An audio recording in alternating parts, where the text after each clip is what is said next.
மகளிர் மேம்பாட்டிற்கு பெரும் மாற்றத்தை கொண்டு வந்துள்ளது. மகளிர் உரிமை தொகை திட்டம், விடியல் பயணம், தாய்மானவர் திட்டம் போன்ற பல திட்டங்களை கொண்டு வந்துள்ளனர். இத்தகைய நலத்திட்டங்களை கொண்டு வந்துள்ள நம் முதலமைச்சரின் நல்லாட்சியை மீண்டும் மீண்டும் தொடர வேண்டும் என வேண்டுகிறோம். ஒருத்தவங்க நல்லா இருங்கன்னு சொல்றதுக்கு நம்ம பழகிக்கணும். அவங்க நல்லா இருக்கணும் சொல்றதுக்கு நம்ம பழகிக்கணும். இதுல என்ன இருக்குன்னு கேட்டீங்கன்னா, ஒரு சீக்ரெட் சொல்றேன். இதுல நமக்கு எனர்ஜி இருக்கு. பக்கத்துல நீங்க நல்லா இருங்க சொல்லுங்க பாப்போம். நீங்க நல்லா இருங்க, நீங்க நல்லா இருக்கணும். இந்த வாழ்க்கை இருக்கு பாத்தீங்களா, வாழ்த்துக்கு வயது கிடையாது. வாழ்த்துக்கு வயது கிடையாது. கல்விக்கு எப்படி வயது கிடையாதோ அதே போல வாழ்த்தை நம்ம கத்துக்கிட்டோம் வச்சுக்க. நமக்கு செம்ம கோபம் வருது வச்சுக்க, ஹார்ட் பார்த்து கூல் நல்லா இருக்கு. நம்ம அந்த பிராக்டிஸ் வந்துட்டோம் வச்சுக்க, நமக்கு கோபம் வராது.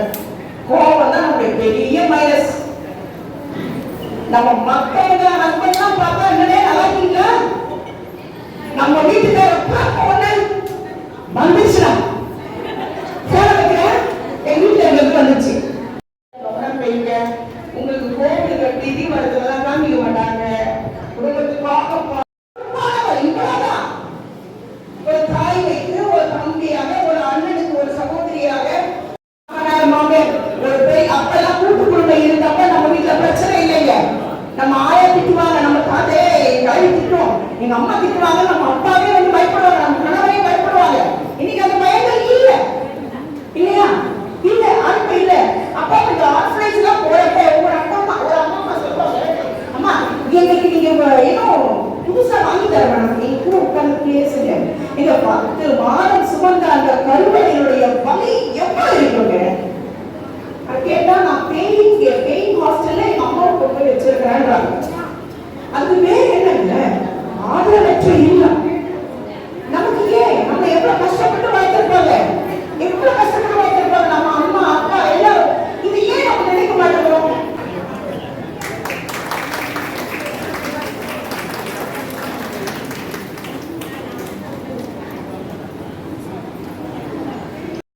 ஷர்மிளா தேவி திவாகர் அவர்களுக்கு மாரியம்மன் மரியாதை செய்ய வருகிறார்.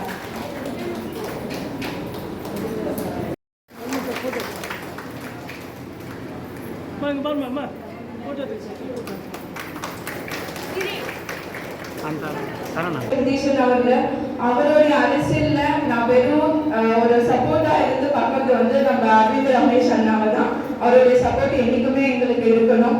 அதே மாதிரி 14வது மண்டல குழு தலைவர் எஸ்.வி. ரவிச்சந்திரன் அண்ணா எங்கள் வீட்டுல ஒருத்தர். அவரு எனக்கு மண்டலத்துல ஏதாவது ஒரு சின்ன பெரிய குறைகள் இருந்தாலும் அதிகாரிகளிடம் கேட்டீங்க, அந்த வார்டுல நடக்கலன்னு கேட்டு நம்ம வார்டுல நடக்கிற எல்லா விஷயத்துக்கும் மிகப்பெரிய சப்போர்ட்டா இருக்கிறது வந்து எஸ்.வி. ரவிச்சந்திரன் அண்ணா தான். அவரோட சப்போர்ட் எனக்குமே எங்களுக்கும் நம்மளுக்கும் இருக்கணும். அதே மாதிரி 186வது மாமண்ட உறுப்பினர் ஜே.கே. அண்ணா அவர்களையும் இந்த விழாவுக்கு வருக என்று வரவேற்கிறேன். அந்த அண்ணா எங்க 2 பேருக்கும் பெரிய போன் சப்போர்ட் சொல்லலாம். தமிழச்சி அவங்க பேச்சு வந்து ரொம்ப ஆற்றல் மிக்கதாக இருந்தது. எல்லாருக்கும் ஒரு ஊக்கமாகவும் இருந்தது. ஆண்களையும் இதுவா பேசல, பெண்களையும் சமமா பேசினாங்க. அவங்களோட அது மாதிரி பாத்தீங்கன்னா நம்மளுக்கு வந்து மகளிருக்கான ஆட்சி நடக்குது. ஃபர்ஸ்ட் நம்மளுக்கு இலவச பஸ், நம்ம ஸ்டார்டிங் எழுதுக்கும் போதே நம்மளுக்கு இலவச பஸ் ஆகட்டும், மகளிர் உரிமை தொகை ஆகட்டும், அப்புறம் இந்த மகளிர் சுக உதவி குழுல வந்து நிறைய திட்டங்கள் கொண்டு வந்திருக்காங்க. அதுக்கான நிறைய மகளிர் வந்து பயன்படுறாங்க. வரக்கூடிய எலெக்ஷன்ல வந்து நம்ம மாண்புமிகு முதலமைச்சரை நிரந்தர முதலமைச்சரா ஆகணும். நம்ம உள்ளதுல மக்கள் வந்து பெருவாரியான வித்தியாசத்துல வந்து ஜெயிக்க வைக்கணும்னு அவங்க கேட்டுக்கொண்டேன். நன்றி வணக்கம்.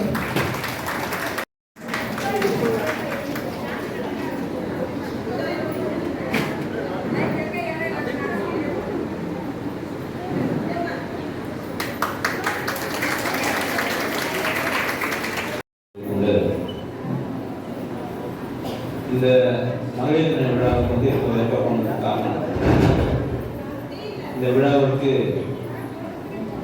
சிறப்பு வந்திருக்கும் சோழியின் ஒரு சட்டமன்ற உறுப்பினர் அண்ணன் லைனஸ் அரவிந்த் ரமேஷ் அவர்கள்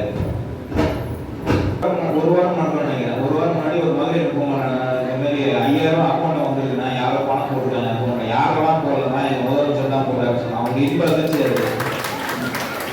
அவங்க ரொம்ப சந்தோஷம். ஏன்னா அவங்க 2 ஆண்டு கூட விடுமுறைன்னு சொல்லி 2000 ரூபாவும் 3000 ரூபா போனஸ் அவங்க கொடுத்துருக்காரு. இதெல்லாம் நடக்கணும், இல்லை தொடரணும்னா அவங்க ஆட்சி தொடரணும். இதெல்லாம் நீங்கள் மனசில் வச்சுக்கிட்டு அடுத்த வருஷம் நான் அவங்க எவ்வளோ போட்டு சொல்லிருக்காரு. அடுத்த ஆட்சி வந்தோடனே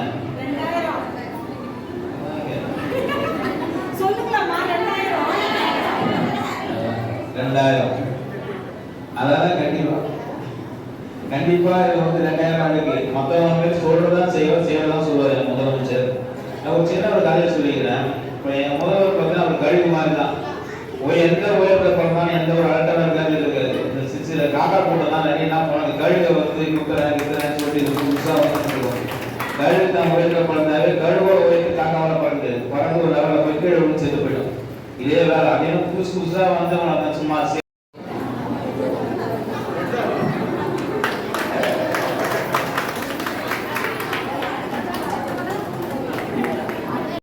இதே மாதிரி ஃபங்க்ஷன் பண்ணணும். என்ன ஃபங்க்ஷன் சொன்னீங்கன்னா அவங்களுக்கு 1000 ரூபாய் பரிசு.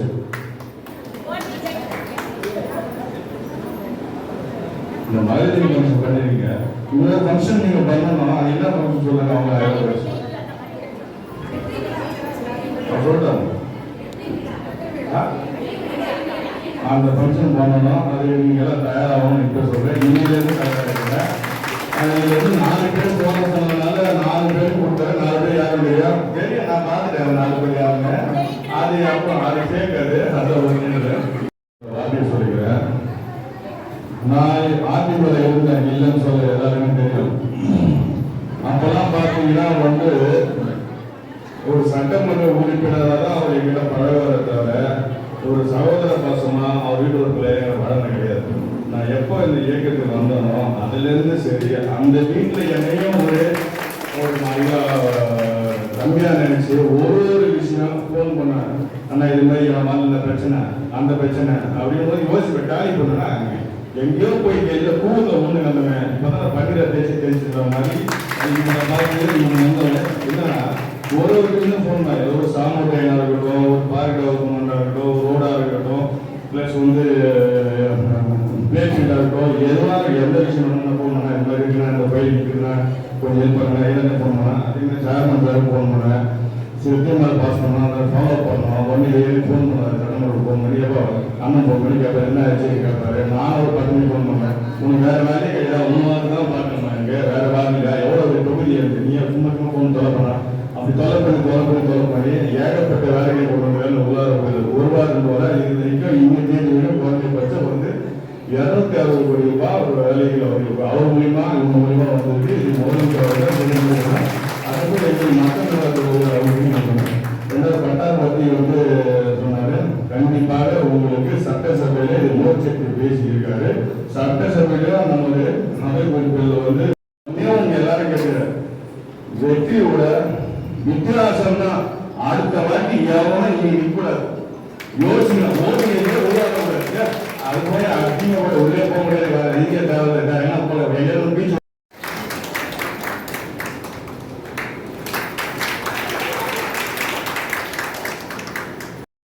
ரமேஷ் அவர்கள் மற்றொரு நிகழ்ச்சியில் கலந்து கொண்டு சிறப்புரையாற்றிய வாழ் மாமன்ற உறுப்பினர் 186 வார்டு மாமன்ற உறுப்பினர் மதிப்புக்குரிய மணிகண்டன் அவர்கள், 181 மாமன்ற உறுப்பினர் மதிப்புக்குரிய சன்மியாதி திவாகர் வட்டக்காரன். நான் நினைச்சா நான் அவரு திரும்ப இப்போ அதான் இங்க இருக்கிற பெண்கள் எல்லாருமே அந்த சாதாரண பெண்தான். நான் நினைச்சா அதை 1 மணி நேரத்தில் அலுவலகத்துக்கு போயிட்டு இந்த நாட்டை ஆண்டு கொண்டிருக்கிற தமிழக முதல்வர் போட்டோ எடுத்து பேஸ்புக்ல 1 மணி நேரத்தில் போட முடியும். விஜய் ரசிகர்களாக நீங்க எல்லாம் ஆண்கள் பெண்கள் எல்லாரும் இன்னைக்கு சாயங்காலம் வரைக்கும் டைம் தரும், 24 மணி நேரம் டைம் தரும். யாராவது போய் விஜயை சந்திச்சு ஒரு போட்டோ எடுத்து போட முடியுமா? விஜய் ஒரு சவாலா சொல்றேன், முடியுமா? இங்க நினைச்சா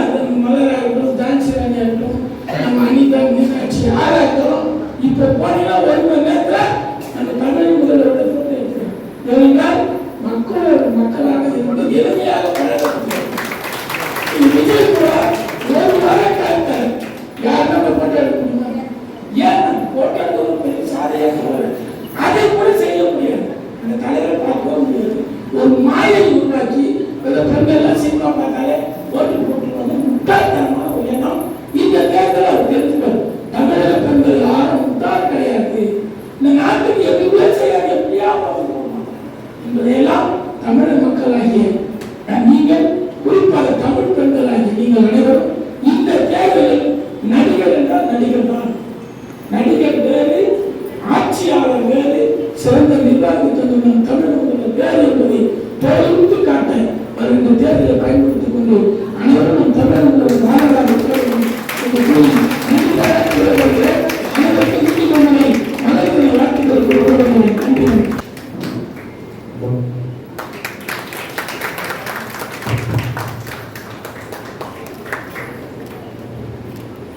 நடைபெற்று கொண்டிருக்கின்ற மகளிர் தின விழாவை சிறப்போடு ஏற்பாடு செய்து நடத்தி கொண்டிருக்கின்ற யுவராணி அவர்களே, காமாட்சி அவர்களே, அனிதா அவர்களே, சித்ரா அவர்களே, மாரியம்மன் அவர்களே, கழல்விழி அவர்களே, கனபாக்கியம் அவர்களே, அனைவருக்கும் நான் முதல்ல என்னுடைய வணக்கத்தையும் வாழ்த்துக்களையும் கடமைப்பட்டிருக்கிறேன். எல்லாம் தமிழ்நாடு எந்த அளவுக்கு பெண்களுக்கான திட்டங்களை கொண்டு வந்து நிறைவேற்றி தந்து கொண்டிருக்கிறது என்பதை எல்லாம் பட்டியலிட்டார்கள். அதுவே தமிழ்நாட்டு முதலமைச்சர் தலைவர் கலைஞர் தான் பெண்களுக்காக சொத்துல சமூகமே கொடுத்தவர். பெண்களுக்கு சுயேதி குழுக்களை உருவாக்கி தந்தவர். பெண்களை வாழ்வில் மிகப்பெரிய ஏற்றத்தை காண வேண்டும் என்று நினைத்தவர் முன்னாள் முதல்வர் தலைவர் கலைஞர் அவர்கள்.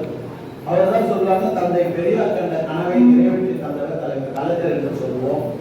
ஆனால் அதையும் மிஞ்சுகின்ற வகையில் தந்தை பெரியார் நினைத்ததை விட 7 மடங்கு பல மடங்கு தமிழ்நாட்டு பெண்களுடைய வாழ்வில் மிகப்பெரிய ஏற்றத்தை தந்து கொண்டிருக்கின்றார் தமிழ்நாட்டுடைய முதலமைச்சர் திராவிட மாடல் நாயகன் அவர்கள். நாம் யாரும் தமிழ் பெண்கள் என்கின்ற ஒரு 1.5 லட்சம் பேர் ஒவ்வொரு இடத்திலும் மகளிர் மாநாட்டுகளை நடத்தி கருணாநிதி ஸ்டாலின், இந்த கருணாநிதி, கனிமொழி கருணாநிதி அவர்கள் இன்னைக்கு ஒவ்வொரு மண்டலங்களிலும் 1.5 லட்சம் பேருக்கு மேல வெல்லும் பெண்கள் என்கின்ற மாநாட்டை நடத்திட்டு இருக்காரு.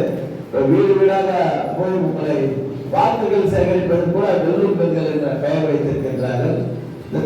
கிடைத்திருந்தால் இந்த சமுதாயத்தினுடைய வளர்ச்சியாக அந்த குடும்பமே ஒரு மிகப்பெரிய கல்வி புரட்சியும் பொருளாதாரத்திலும் மேன்மை பெறலாம் என்று நாம் எல்லாம் இன்னைக்கு வரலாறுகள் சொல்லிக் கொண்டிருக்கிறது. அதனாலதான் பெண்களுக்கு இன்னைக்கு 50% உள்ளாட்சியில இன்னைக்கு கொடுத்ததுனாலதான் நம்முடைய திவாகருடைய மனைவி சர்மிளா தேவி திவாகர் வந்திருக்கிறாங்கன்னா நீங்க எப்படி பேசுறாங்க பாத்தீங்களா? இதுக்கு முன்ன 4 வருஷத்துக்கு முன்னாடி பேசிட்டு மைக்கிட்ட இன்றைக்கு வெளியே வராங்க. வெளியே வரணும். அனைவரும்